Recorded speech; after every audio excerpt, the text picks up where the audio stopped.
अस्सलामुअलैकुम सामीन। 29 रमज़ानुल मुबारक है, यकुम मई है। आज की ख़बरों की शुरुआत क़ारी मोहम्मद ज़ैद क़ासमी हुसैनपुरी की तिलावत कलाम पाक से की जा रही है। इन्नल्लाह ला यस्तही अन यज़रिब मसलन मा बऊदतन फमा फौक़हा فأما الذين آمنوا فيعلمون أنه الحق من ربهم وأما الذين كفروا فيقولون ماذا أراد الله بهذا مثلا يضل به كثيرا ويهدي به كثيرا وما يضل به إلا الفاسقين الذين ينقضون عهد الله من بعد ميثاقه ويقطعون ما أمر الله به أن يوصل ويفسدون في الأرض أولئك هم الخاسرون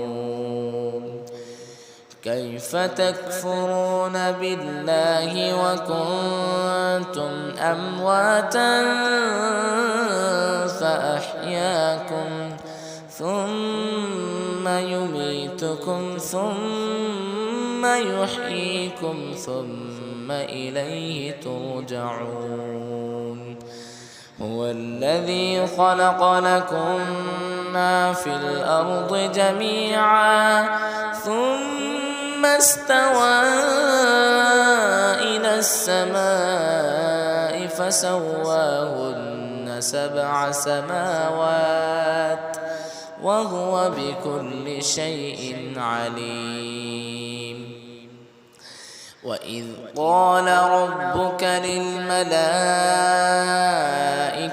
إني جاعل في الأرض خليفة قالوا أتجعل فيها من يفسد فيها ويسفك الدماء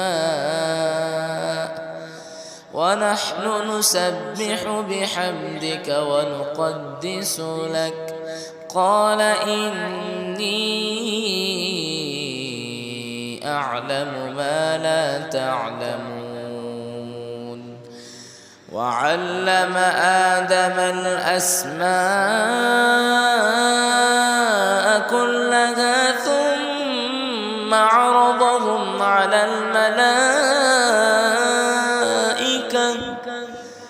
على الملائكة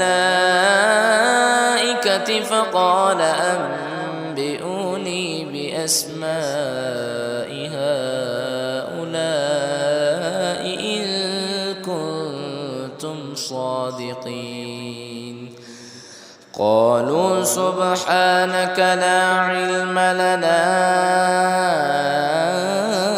إلا ما علمتنا إنك أنت العليم الحكيم قال يا آدم أنبئهم بأسمائهم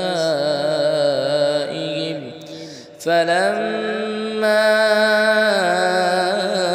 أنبأهم بأسمائهم قال ألم أقل لكم إني أعلم غيب السماوات والأرض وأعلم ما تبدون وما كنتم تكتمون وإذ قلنا للملائكة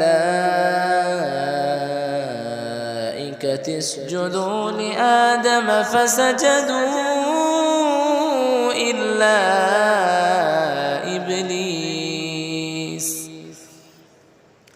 وإذ قلنا للملائكة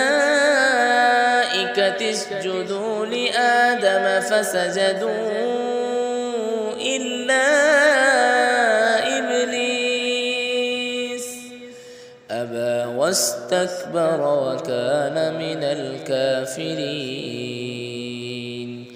وقلنا يا آدم اسكن أنت وزوجك الجنة وكلا منها رغدا حيث شئتما ولا تقربا هذه الشجرة فتكونا من الظالمين.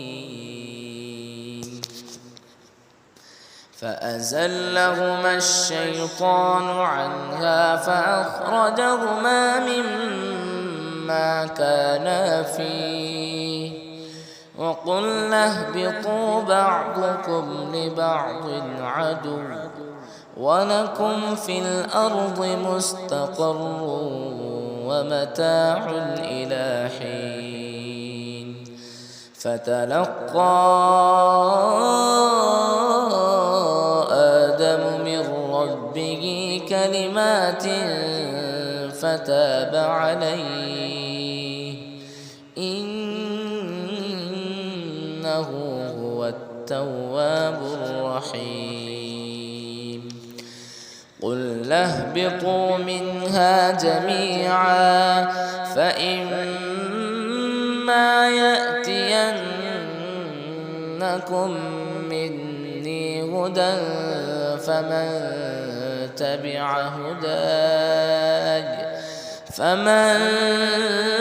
تبع هداي فلا خوف عليهم ولا هم يحزنون.